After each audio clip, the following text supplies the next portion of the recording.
me know when you're ready. Okay. Hey, good morning, friends. I'm so glad you're all here. It's a privilege to be with you and to launch this program. The way to do it, I think, is just to start with a confession. You know, obviously, this is something that many of us in the United Methodist Church have been wrestling with for a very long time. And when you think about how to proceed, I don't know about you, but for me, it's always been, boy, how to get our arms around this, how to go forward, and it seems like every answer to that question, there were 3 or 4 more questions. It's a little bit like if you're lost in the woods and you need to find your way out, it's pretty tough to do if you don't know where you're starting from, right? So it's a little bit like that.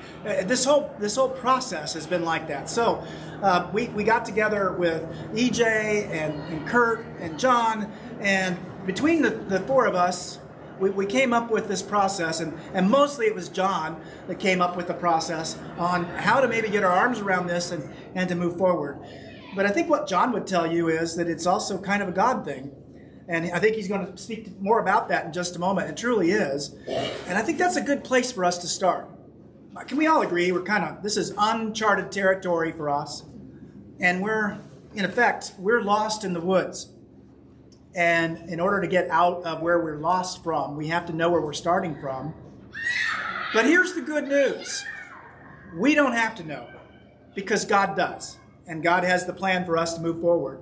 And so I'd just like to introduce this topic with that and to tell you that's how we're going to go forward from here. So I want to encourage you strongly to come and to be a part of all of these. This is going to be a 5-week process, and we're going to learn a lot. We're going to start with learning a little bit about who we are, who God is, and how God interacts with us in this thing called life. So without further ado, I'd like to introduce John, but as he comes, let's offer up a word of prayer together, shall we? Let's pray.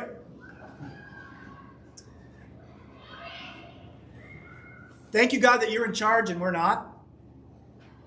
Help us to remember that it is your kingdom and your church, not ours. Help us to walk closely in your steps and the steps of your Son, Jesus, as we possibly can. Guide us and direct us in these and all things. And all of God's people said, Amen. Amen. Thank you, friends. John?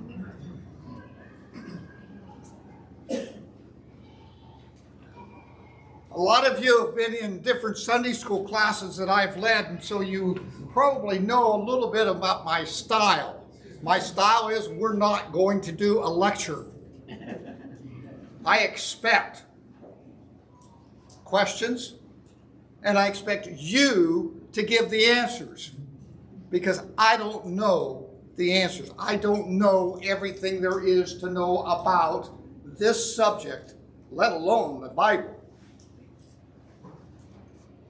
As Jeff was talking, I was reminded of something that I had for years when I worked where I had a great big desk, and across from me on the wall of that desk, I had a sign, and it just simply said, "Relax, God is in control." And I can't help but think it applies to us and everything we're going to talk about over these next 4 or 5 weeks.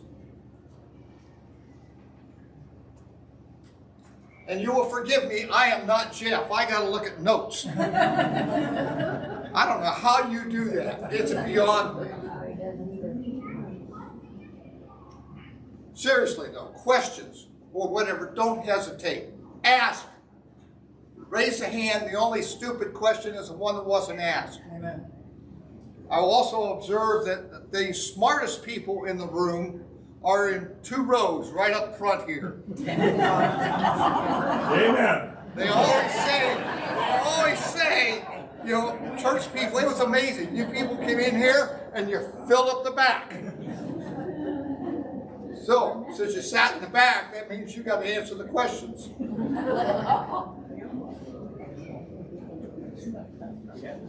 All right.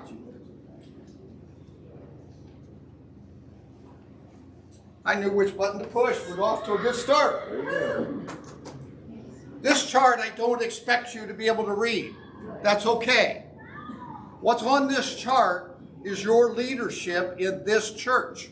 It has the people that are part of the ad council.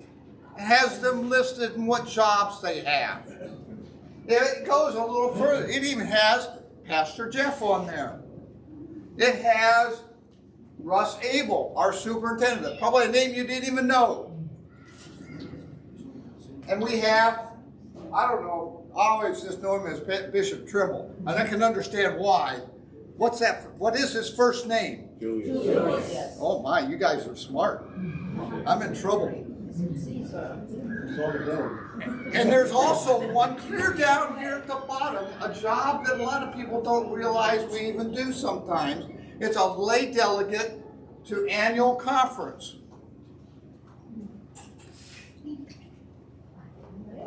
EJ Wright is our lay leader to annual conference. A very important job in the organization of this church. And we won't even talk about that for 2 more weeks. But I want you to know these people because they've had big jobs to do in our church for a long time. And it just got bigger. Okay. Now then.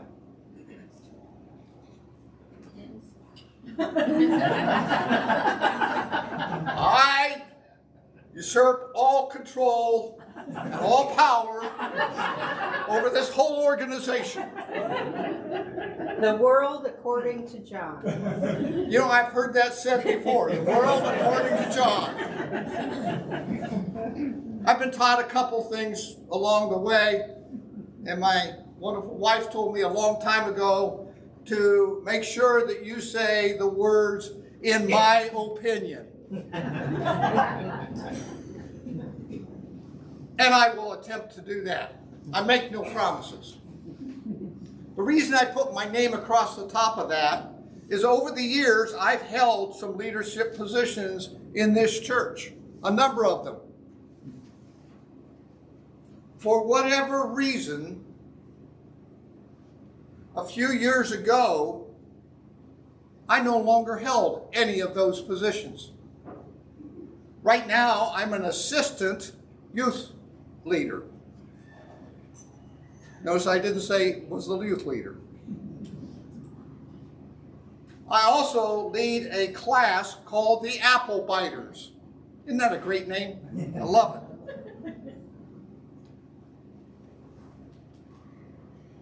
About 5 or 6 weeks ago, our class, the Apple Biters, got into a conversation and said, you know, we're going to end this study here fairly soon that we're doing. We were doing the book of Acts. What do we do next? We said, you know, we've heard this rumor that something's going on in the Methodist Church. And so we started talking, say, yeah, maybe we'll look at that. Just maybe we'll look at it. Well, a couple of weeks came by, and we're about the end of this lesson study. And said, you know, we better get serious. We're going to look at this. We got to look at it.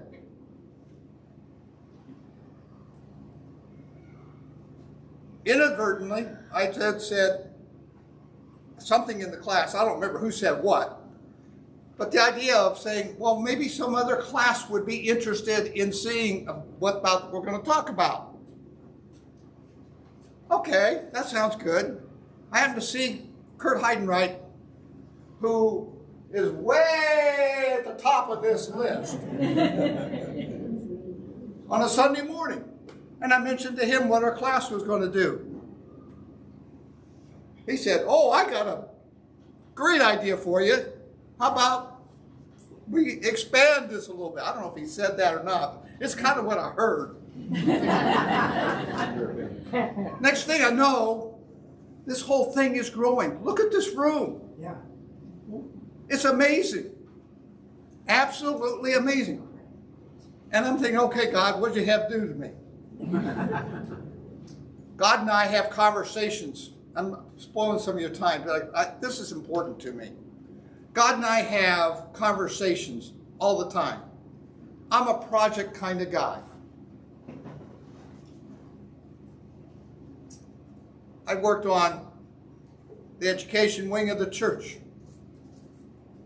all the way from things like that to endowment fund, to share the light, a number of different things. And they've all come when all of a sudden I said, where in the world did that idea come from? Or what did that come from? Well, that's kind of the way this has been. I've been asking God, what is it that you want me to do? What's my project? What am I supposed to do? And next thing I know, and I've said to God, I said, what in the world did you do to me? So I'm going to take my best shot, or hopefully God's going to take his best shot through me at explaining and putting out as unbiased as I possibly can the issues that are in front of us and what we're going to do. So with all that behind us, and I've already skipped off my notes, so who knows what they say.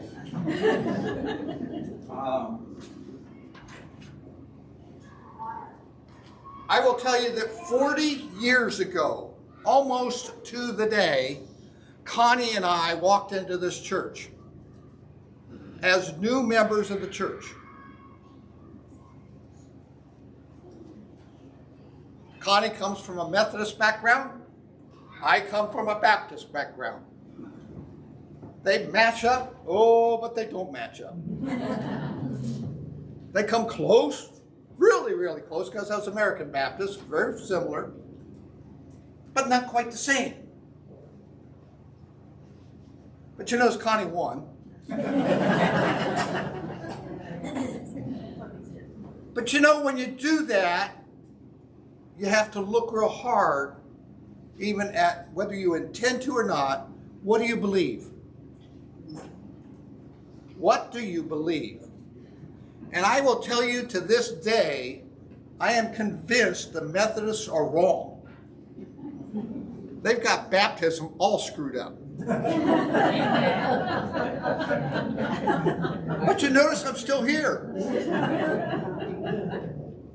Some rules don't make us have to do something different.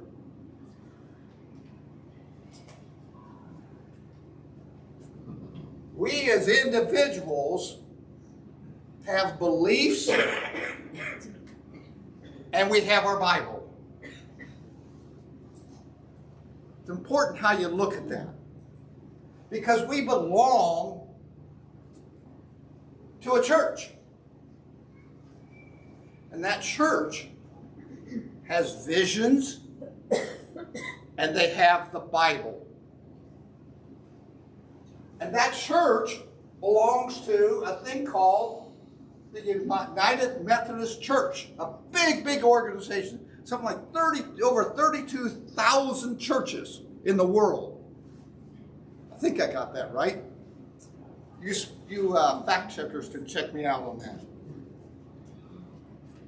They have the Bible, but they also have a thing called the Book of Discipline. How many of you have ever, well, let me ask that question later, okay? I'll get ahead of myself. Well, no, I'll go ahead and ask it. How many of you know what the Book of Discipline is? How many of you know what it is?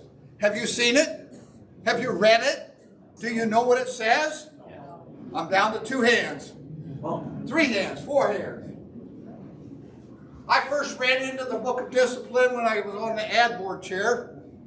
And I found out it's a book like this. Look how big that thing is. I don't read anything more than 10 pages. This is ridiculous. We'll get into that. It's very important to our discussion. You notice this is a 2004 edition. That's the last one I have.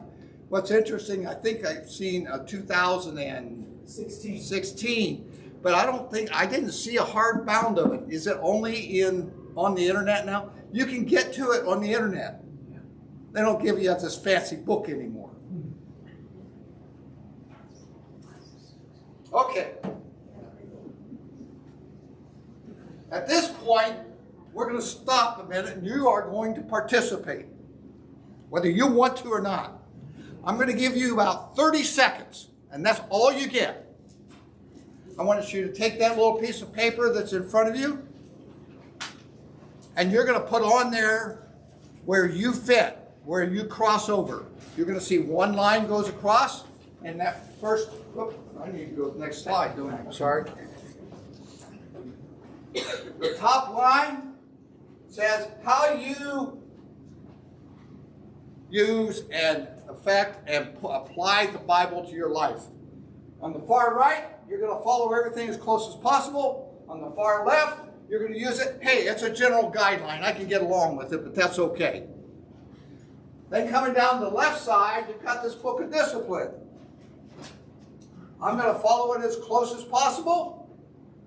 I'm going to interpret those rules and guidelines, but I'm still going to apply it pretty good the way I can do it. Or I'm going to use it as a guide. I'll use it as a guide and do what I want to do. Or we added one, which is kind of interesting, right at the last. Said, I'm not even familiar with it. Now, not being familiar may mean I'm not familiar with the rules. So take about 30 seconds, fill those out, send them to the end of the line. We're going to pick them all up and tally them as we go. So you got 30 seconds of silence. Go.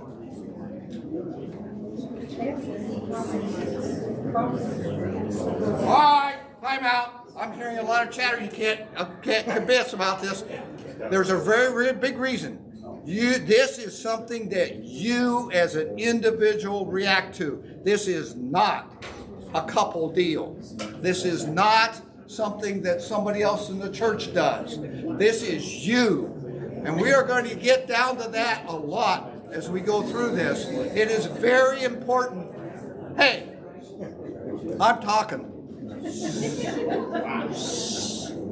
It's very important that you, through this whole process, figure out exactly where you as an individual is.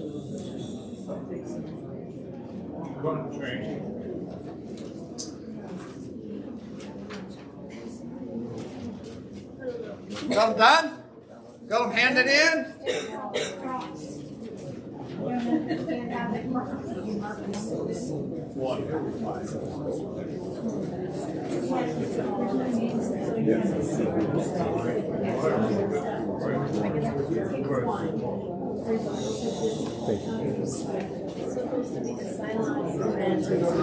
All right. The church, remember that little chart I showed you that said there's an individual opinion as to what they're going to be and who they're going to be, what they're going to be like? The church has a vision. Remember, if you're talking, somebody else can't hear. I feel like a teacher up here. You need Connie up there. I need Connie. Connie, did you hear that? I need you to tell them to be quiet. She just laughs. Am I missing you? Okay. The church, our church, has a vision, a mission statement. Who in this room can tell me what the vision, the mission statement of this church is? Show me a hand. Give me a hand. A non-pastor person. Go. What you got, David? Make disciples. Make disciples. Is that our vision? Yes. No? Yes? No? Yes. Anybody? Yes. Yes. Yes? No? So you got to really speak loud. Bridge builders is what I thought we were. Bridge builders. Disciples, bridge builders. Anything else? Over the years, here at this church, I've heard a bunch of them. Now, there's just 3 of them I put up there, okay, that I've heard.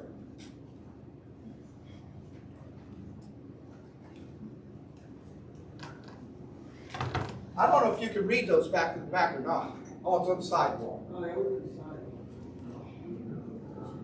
There are a number of visions that says what we as a church want to be known as, or want the world to see us as, or what we think we want to see us ourselves as. That's important because as a group of individuals, we have to know what we believe, but as a group coming together, we are church. And the question is, what do we believe? What do we see ourselves as, and what do we think we want to be? See anything in common there?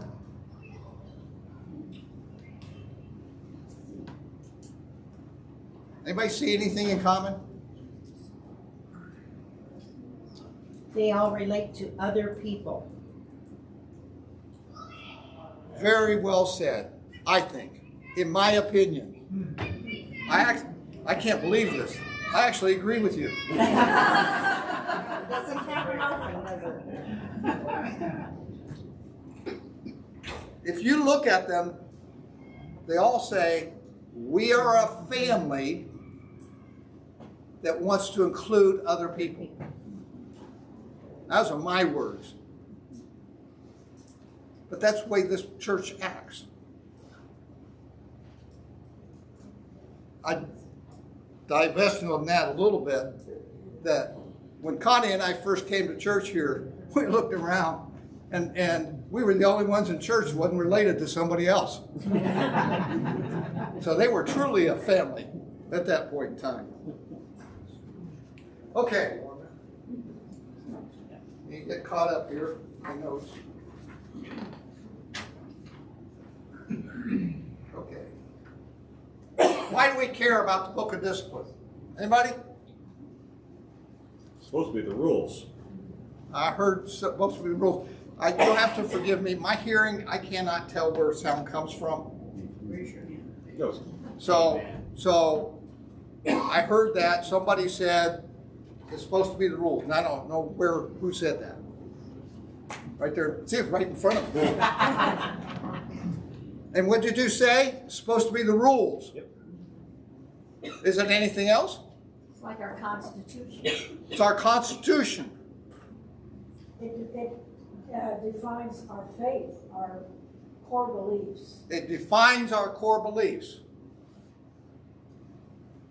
It says what our pastors have to believe.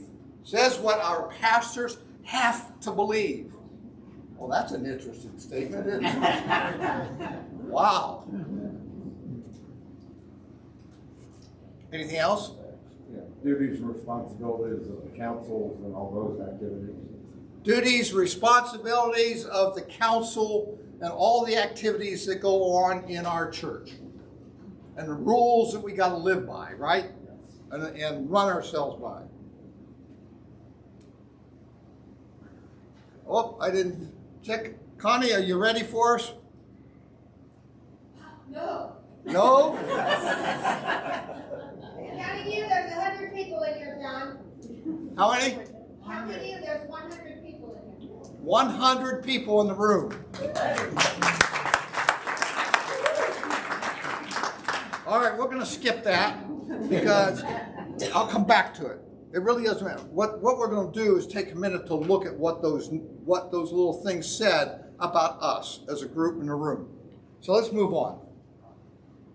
Remember this chart that had these nice little blocks where you as an individual have your beliefs and so forth, and the church has a vision and how they're going to see what they're going to do. And then over here we have the United Methodist Organization. And it has the Bible and it has the Book of Discipline.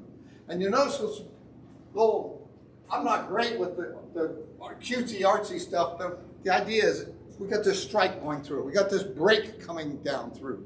It's not occurring, and I'll say again, it's not occurring in this room. It's not occurring as an individual. You can't possibly break yourself. And I don't think it's happening here. That's what we're going to find out. But it's happening over here. It's happening at the bigger church. You ever run into a word you don't know what it is? My first question is, how do you say that word? See, some of you smarty pants. I ran into that word and I said, what in the world is that? I ran into that word almost every single thing I looked at as I started looking into what this is about. And I discovered it's an incredible word. Absolutely incredible. It has power beyond what you would think. It is pronounced schism with a K. There's no K in that word. The English language astounds me. What does it say, though? These words are important. It's a split or division between strongly opposed sections or parties. The second half of that is caused by differences in opinion or belief. Caused by differences in opinion or belief.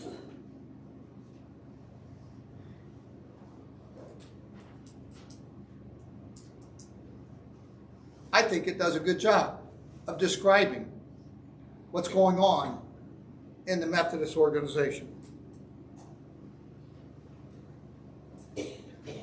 We have differences of opinions and beliefs.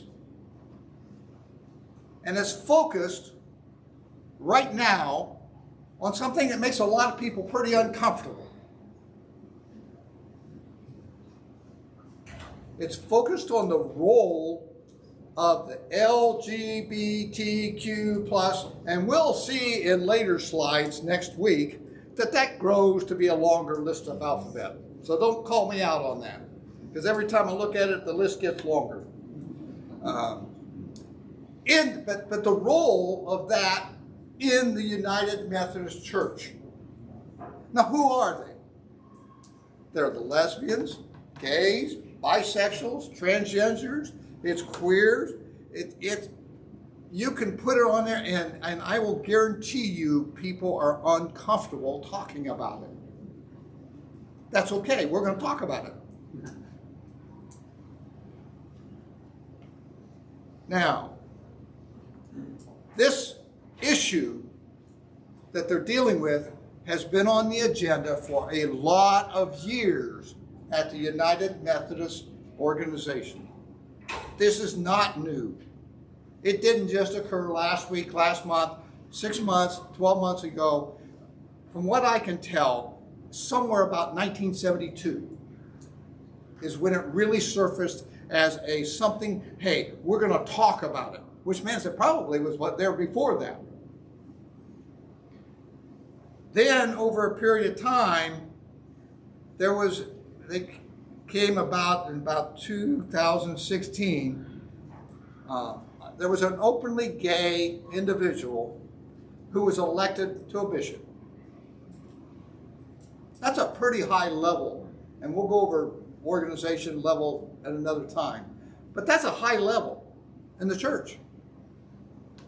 If you read the rules in the book of Discipline, it says you can't do that. So that's what caused this break, as you will call it, coming down through there. And we wind up with 2 breaks, not 1, 2. The first, as we come down the book of Discipline,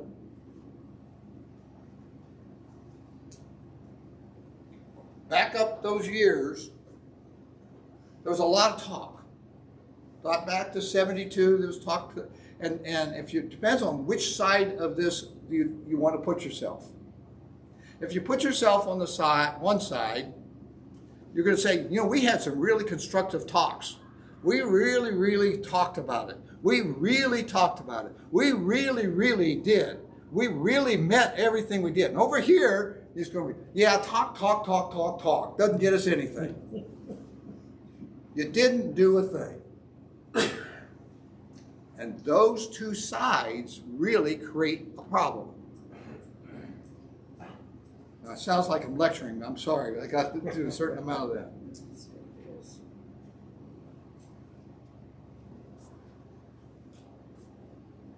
On this side, this group over here said, okay, what we'll do, because we've talked to you about this so much, we're going to make our language in our book, the Book of Discipline, even stronger. And we're going to put it down in concrete. So they wrote some new language in 2019 that made it stronger. So they made their position stronger. In the meantime, the guys on this side are saying, what in the world is going on here? They made a bishop, going back a little before that. That's an action. The Book of Discipline says you won't do that. I said, yes, we did. We did it. Stop us. They didn't stop them. So now you got two issues on the table. One issue, which I really haven't addressed a whole lot yet, and that is, do you or do you not think that LGBTXYZ should be in positions of leadership and spiritual leadership of the church? Or do you believe, and that's the first one, whether you believe that or not. The second is, the Book of Discipline has not been followed necessarily, but was that for a legitimate reason because of the blockage of them being able to let them do that? So that's okay sometimes to break the rules if you got to do that to be able to make something happen. So those are the two pieces, as I see it, coming down here. We've got two pieces of rule, two major issues that are going to be confronting us.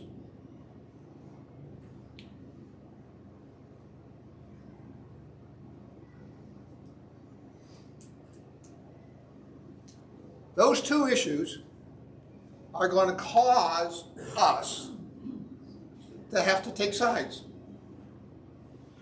You can't not take a side. That is not an option. How about that one? Not too many times in this life do you get confronted with something that says, yes, it's going to be yes or no. So the really simple thing is, why don't we just take a yes, no vote? We can't do that. Mostly because all these individuals have an opinion, and they have a yes-no switch. The church has a yes-no switch, and the whole organization has a yes-no switch.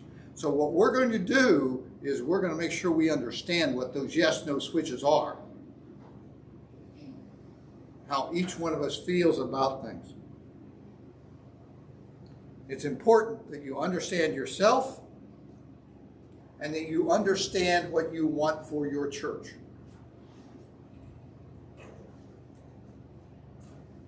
Excuse me, John? Yes.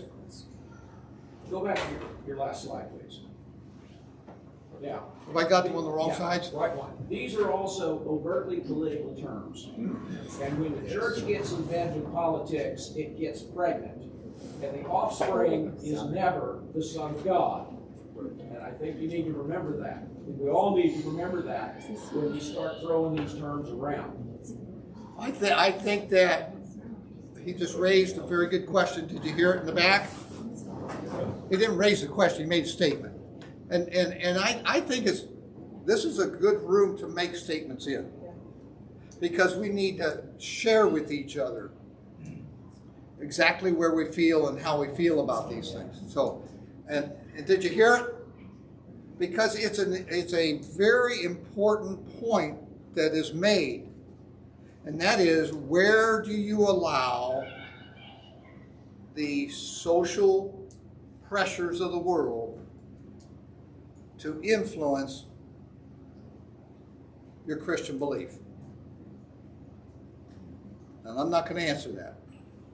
We're going to get into that deeper next week. Yeah.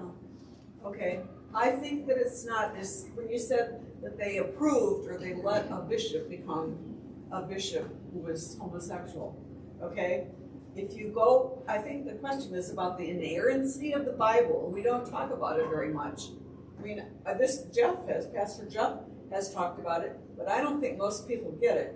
That either you believe the whole Bible or you're making it cafeteria style. You're picking and choosing. It's really not, I guess you could say, traditionalists want to believe the whole Bible, most of the traditionalists. Whereas somebody who's progressive says, oh, well, those were old people or they were all men who wrote the Bible. But if we want to believe the whole Bible as it's written, then that's what the traditionalists want, to stick with the Bible. Probably one of the most difficult things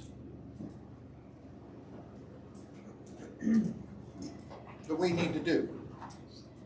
Because I don't disagree with any, remember I said I'm going to do this as non-partisan as I can possibly do. I think it's important that we discuss these things. And I'm going to defer off some of these discussions till next week. Next week could get a little meaty.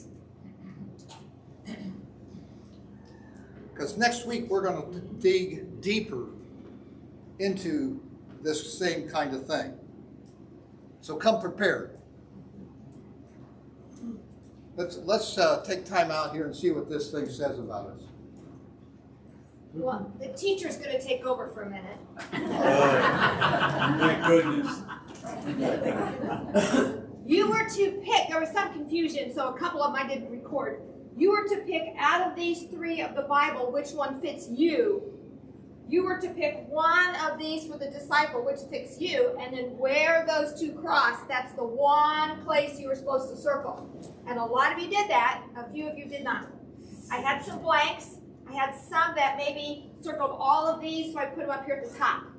So these, and I know the numbers are small, and I should have written a bigger and a thicker one, but we're going to go ahead. I'll do something different next week. But there were 9 that were not familiar with it, so some people checked over here and didn't check anything there. So, so I have some answers in here, some numbers in here, and then the rest of you filled in the chart. So I have 86 total that I did, and I decided to do percentages as well. One of the big percentages is 14% for not familiar with it, but interpret the rules. The other big one was 17 for not familiar with the discipline, but following the Bible as close as possible. Another big one was 12% down here for following the discipline as close as possible and following the Bible as close as possible. So we'll leave this up for you. If you want to come get a closer look at it when we're done, it'll be up here for you to look at. And then I run totals down and totals across. So sorry it's so small. Clarity, was that 12 responses or 12% of responses? This is 12 responses and 14%. This is 17 responses and 20%. Got it, thank you. Sorry, I didn't clarify that. Thank you.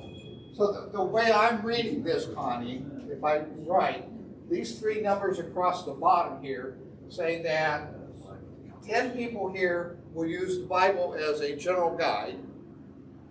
24 will say, okay, I've got the Bible, this is my guide, this is what, and I've got the rules, but I can do some variation from that.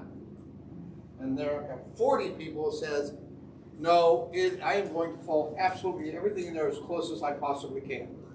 Is that what we're hearing?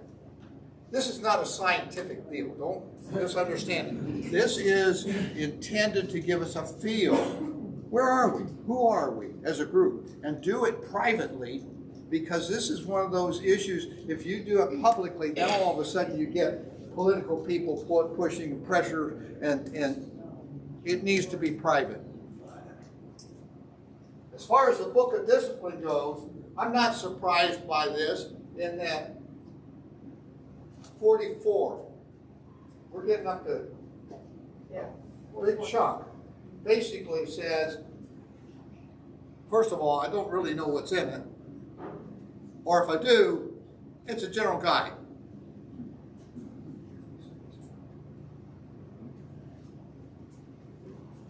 Pretty much? Does that kind of sum it up? Thank you, Connie. I think I could have done a better job of explaining it to begin with. So next week, she's going to tell you how to fill it in. Next week will probably look very similar. So find the one that fits you here, find the one that fits you here, and where they cross, that's the one box that you circle.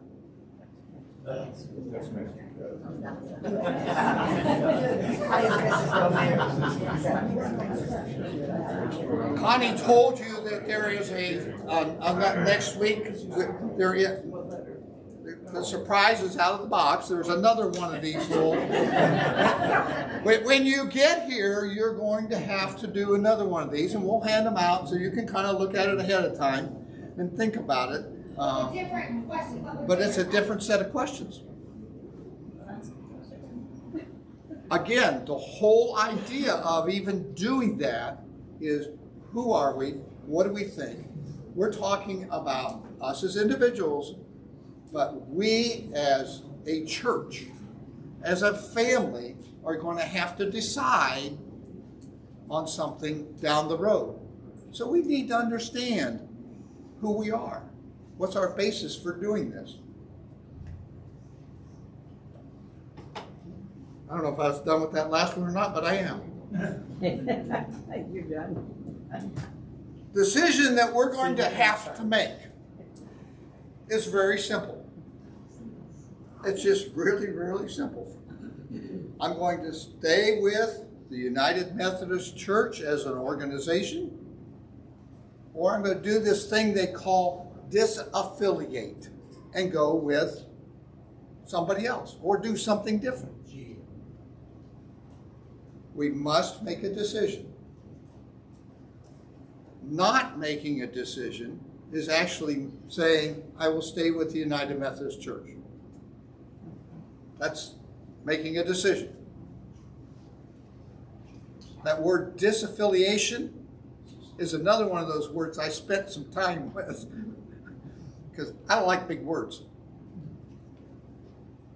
We're going to talk a lot about that over the next few days. But that's what we're really cracking down on. Disaffiliate. Does that mean you go create this global Methodist church, or you go join another church or another organization, or do you form your own third version of We're going to talk more about that. Okay? There are multiple opportunities when it comes to that. So I'm going to defer that question. And if at the end of all these we're going to do this for 5 weeks, folks. So I hope you get comfortable in those nice chairs. And I hope, if nobody shows up next week, I know I did a really great job. We have multiple options. Multiple options. Not just one or two. It's interesting. It's layers of things. The first decision that you have to make is the yes-no. Am I going to be part of this United Methodist Church going forward, or am I going to do something different? That's a question. Once you say, I'm going to do something different, then you have other decisions to make. But you can't make these others until you make this one. You have to make the first one first, then you make the others. You can have in mind where you want to go, but you make them one at a time. If you continue to operate with the United Methodist Church as an organization, then that says that you embrace the potential changes. You notice that word potential in there. We're going to talk more about that too, but potential is because right now, today, it hasn't changed a bit. Right now, today, the United Methodist Church has some very strong language in there. We'll get into that language next week. I'll actually read it to you. Okay? Today is so we get it on the table and we know what we're talking about.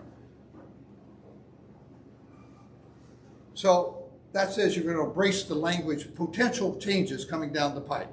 They aren't here yet, they're potential. The other is you say, no, I'm not going to wait. I'm going to disaffiliate with the United Methodist Church, and we're going to line up with somebody else. You should be talking this, you know?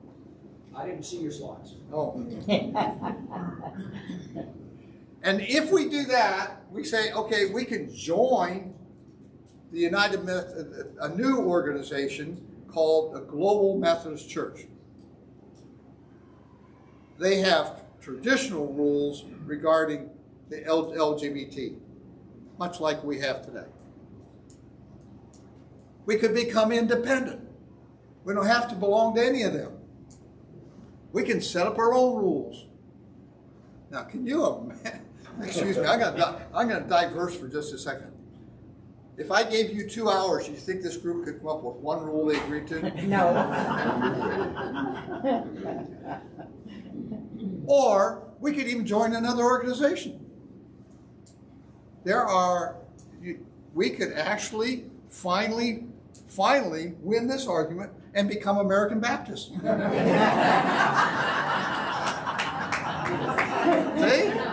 I knew I'd get a vote there somewhere.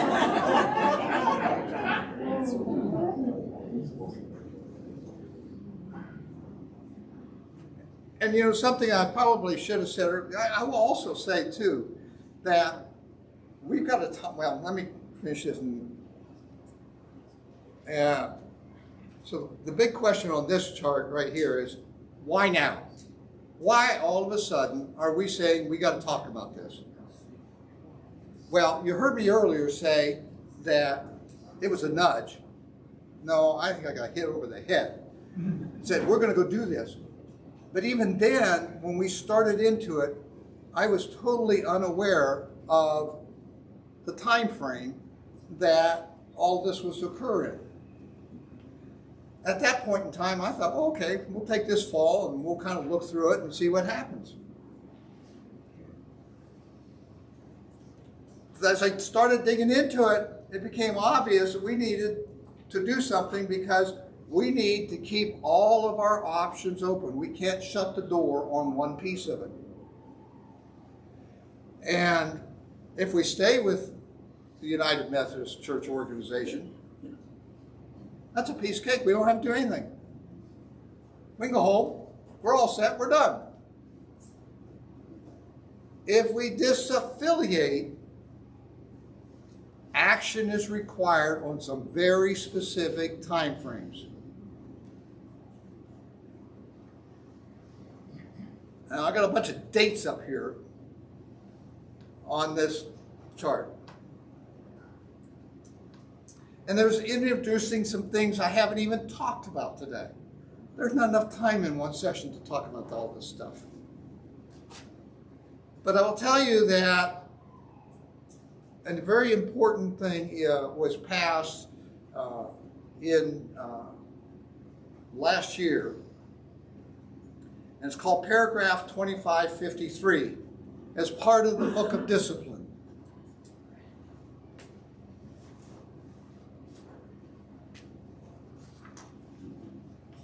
I have it here if you want to read it. That's the paragraph.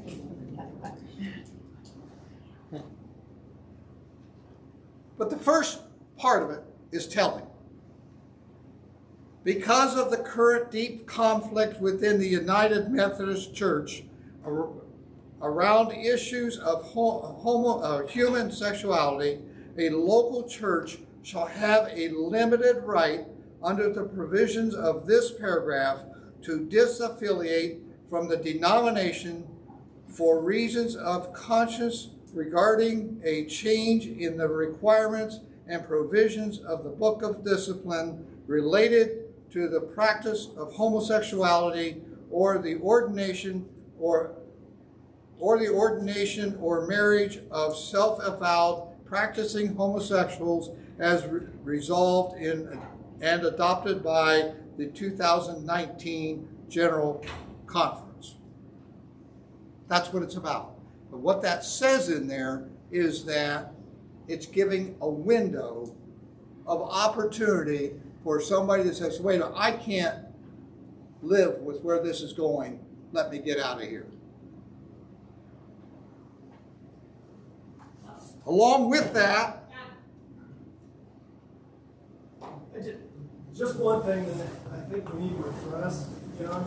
By the way, we keep talking about the word LGBTQ, positive, minus, greater than, less than. We keep talking the word gay, this, that. We keep throwing it all out.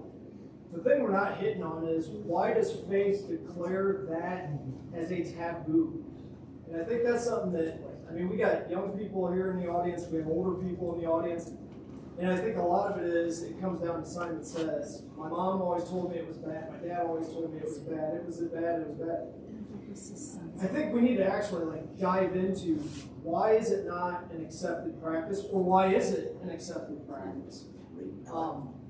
I think if we get down to those core principles, I think we could probably help clarify a lot of things, because right now we're throwing acronyms around. And people see acronyms and they automatically associate social media and current trends. Do we want to be a faith of fads, or do we want to be a faith of the truth? And I think that's what we need to get down to. We're chasing a fad right now, and that's what it is. Next week, I know it sounds like I keep deferring things off, but there's a reason for that. Because it will take us a meeting probably 4 or 5 hours long to address all that. And let me jump forward a little bit. Let me do two things. Let me finish with why it's important we do something right now. And then let me address that back again with what we're going to do over the next couple of weeks, okay? Because you're right. You're absolutely right. As far as the timing goes on this, what we discovered in this process was that, if you want to go to second service, it's probably getting to be about that time. So it won't bother me if you get up and leave, except Jeff walking out is a little bit awkward. So hey, what I want to say about that, though, is you stay here as long as you need to. You take whatever time you need. Don't worry about the second service. Even if you plan to come to the second service, this is important enough that it would be good for you to hang out here and finish this however long it takes. But I have a job to do. So I'm going to turn everybody with you for a bit. Thank you.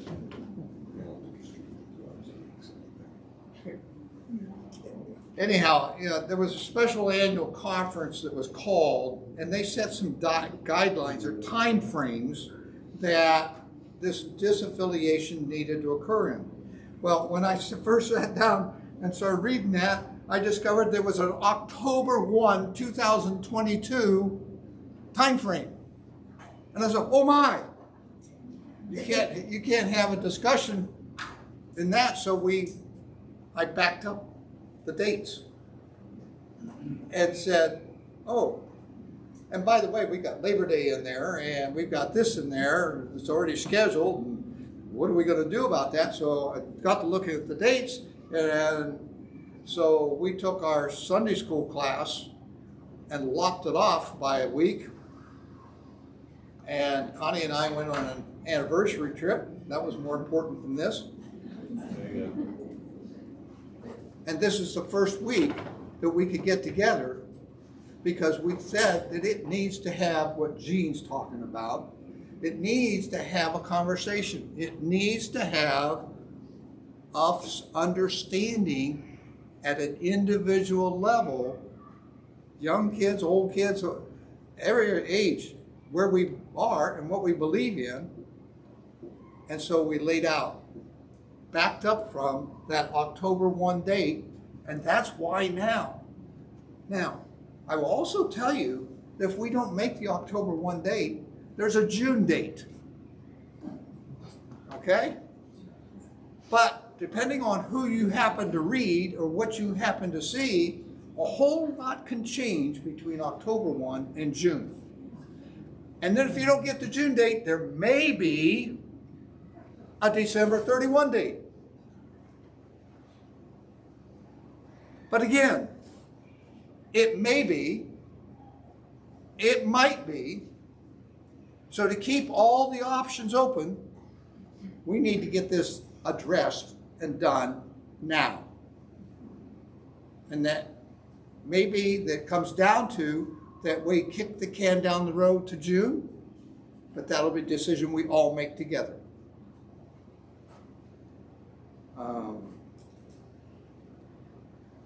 Now, let's go back. The way I see it, or the way I've been led to see it, however you want to say it that way, the purpose of today is to get the issue on the table. There are people, I truly believe, probably in this room, knew nothing about this or close to nothing about this starting this meeting. There are people in this room that have read and studied, know 10 times what I know.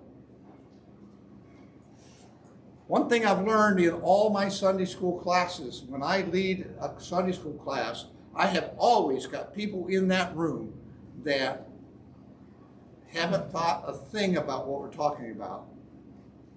And I have people over here that know their Bible so much better than I do, that understand it so much better than I do. We've got that same thing in this room. So what we're going to do is we're going to hopefully educate ourselves and each other. And that's why I even tell you, I'm all for, let's have some conversation about what we're doing. Next week, the intent is to expand the discussion on the issues. We're going to spend that whole day just talking about what is the issue. How is it? Where is it biblically? What's that issue? There's two of them. We're going to make sure we address both. We're going to make sure we address both issues. They are important, not just one of them. Then we're going to spend another week on what sounds like a boring situation, but that's mechanically how all this is going to work. It'll be a very important session when we all get together. The fourth week out, we're looking to invite a guest speaker that will talk to the positives of staying with the United Methodist Church. The week after that, we will invite, and then we've already put the invites out. But since I just sent the invites on, what day was that, Kurt? Wednesday? Thursday?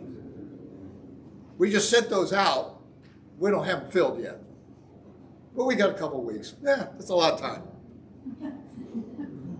That other week, we will then have someone come and talk to us about the advantages of the what's known as the Global Methodist Church. We'll talk more about those.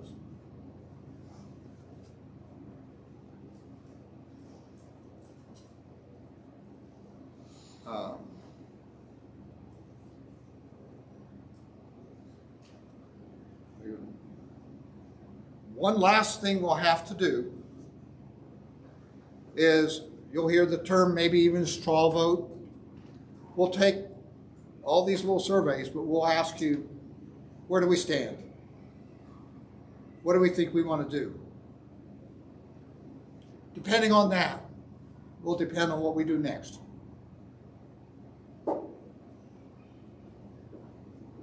At that point in time, I think I turn all back over to Kurt. I'm not sure. We have to have vote in the church council. Yeah, we have. So it goes back to that organization that we were talking about earlier. That when I put up the chart and I had all those people in our church and all that, they're going to guide us through that piece of it. John, who gets to vote? Do you have to be in a meeting to vote? Are we opening it to the congregation? My understanding of that is that you have to be a member of, actually on the rolls as a member. You can't be just attending, you actually have to be a member. That's one. Two, you have to be present. You cannot vote with absenteeism. If you call that meeting and three of you show up that happen to be members, the way I understand this, okay? If those three, you guys are more knowledgeable than I am, but my understanding is if three people showed up, and that's all, if all the announcements were made right and everybody else said, no, we're not going to show up, those three could decide it for you. You have to have a quorum of members at the meeting. Do you have to have a quorum of the members at the meeting? I think so. I missed that somewhere. I thought it was a quorum of those that have showed up. I think the quorum would be whoever shows up. Okay. It's kind of like church council. If you have whoever shows up. It's that's the quorum. And then it has Well, 2/3 of that. Debbie, why don't you check that out for me? Debbie's got an assignment. You'll find I do this too. You know, there's no way I can cover all this, guys. There's absolutely no way. This has turned out to be. I am very, very blessed right now with an unbelievable staff at my business, and I have spent almost every hour I have at working on this. I think this is one of the most important assignments that I have had in my life. And so I will ask support anywhere we can get it, okay? And do I understand you to say that the vote is a straw vote, it's not binding, and the people of the church will not really make that decision? The question is the straw vote binding? The answer to that's no. The straw vote is to give you an idea whether or not you should take the eventual vote. The eventual vote is binding. The eventual vote. The eventual vote would be binding. They'll probably, I'm going to throw some time frames out here, but don't hold me to them, because I will tell you some of this stuff moves every single day. And that is that probably the last day that we meet in here, we'll ask the speaker of the day, go away, we'll have a little form, everybody votes. We'll see how it comes out. If the vote is in a reason, says to us, yeah, let's go to a full vote, then that would be on about 2 weeks later, because discipline requires that you have what they call a cooling off period or something like that. That's afterwards. That's something else. 10 days and 2 Sundays. You have to announce it 2 Sundays and 10 days prior to the vote. The conference has that set for September 18th at 2 o'clock if we do it. So you might want to put that on your calendars, even though it's not official. John, since we filled out that chart and it says some of us want to believe that we use the Bible totally, okay? I think that it would be a good recommendation for all of us to look up the Bible verses and bring them with us of why we're choosing. Because if otherwise it's just our opinion. Do we want it to be God's opinion or our opinion? I would agree with that, and we can take a shot at that, okay? I would be a little bit concerned on one point. I do not want our sessions to become dagger shooting. I want them to be conversations. I want them to be discussions. Did that make sense? What'd you find? Okay, so I stand corrected. Item number 6, the members present and voting at any duly announced meeting shall constitute a quorum. And that is from the Book of Discipline, paragraph 246. Okay, so there you have it. When it comes down to that vote, you better be here. What was the date again? September 18th. September 18th at 2 o'clock. Now, I will tell you right now, even though that's now announced officially like up here, it is not set, it is not official, okay? That is on our, if you ought to see all the scribblings that we have on time frames. So if we do this, then we do this. If we do this, then we do this. If it's decided that we will have that vote, we will do that.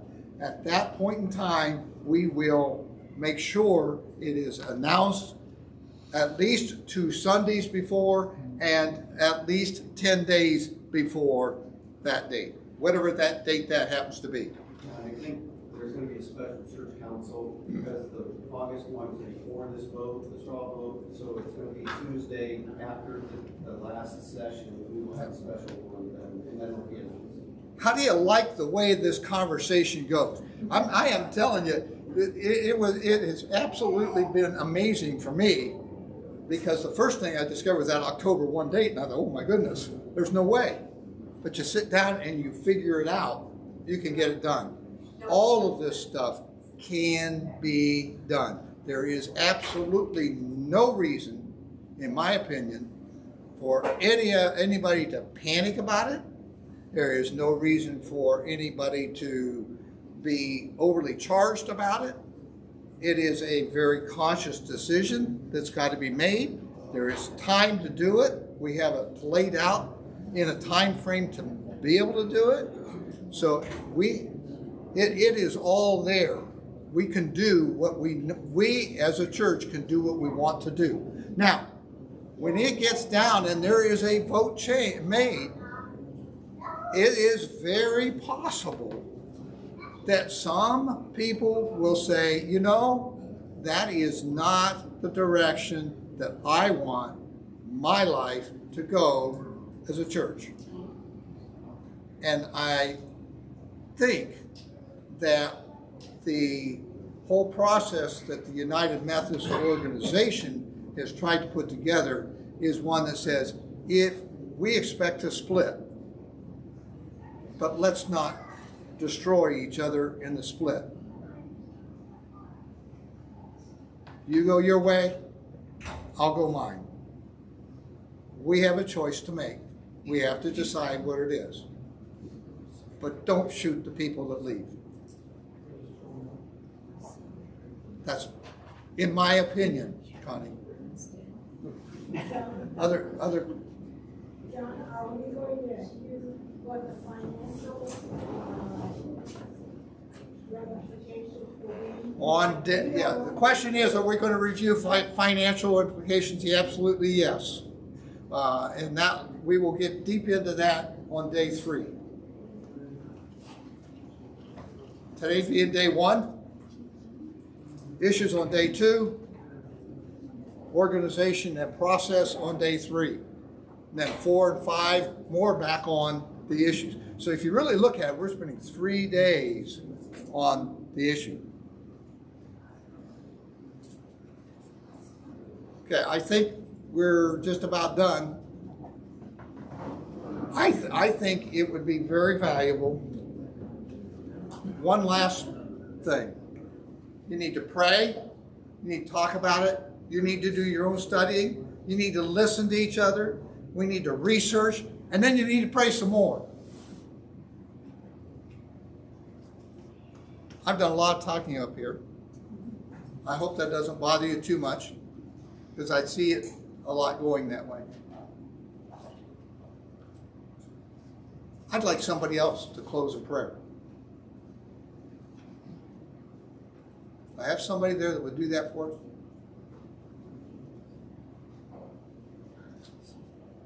I'll be glad to. Thank you. Oh Lord, we just love you, and we just want to please you, and we just want to come before you with our hearts open and just, oh Lord, guide us and speak to us and give us wisdom as where we should go as a family. We are yours, and we just pray that we can just all come together, just pray together for the next 5 weeks and listen to you, listen to where you want us to go. And may we always love one another. May we always just reach out to one another like you sent your Son to do to us. Just thank you, Lord. Thank you for this time together. Thank you for our leaders in our church. And we just pray that you can give them wisdom to lead us through this process. And oh Lord, you have you have blessed us with the United Methodist Church that we grew up in, and our hearts just hurt. Our hearts are sad for what's going on, but we know that you are in charge, and you are going to lead us according to your plan. Just guide us, Lord, just guide us. It's your name we pray. Amen. Same time, same place next week. Hey, John. You're on the phone. Hey, everybody. We've got a lost phone. We have a lost phone. It was on the back of the chair. Anybody lose a phone? What's that, EJ's? EJ's gone. Yeah, EJ went to the second service, so cut it off. Could be. Could be. Where's the pencil tray? Back there.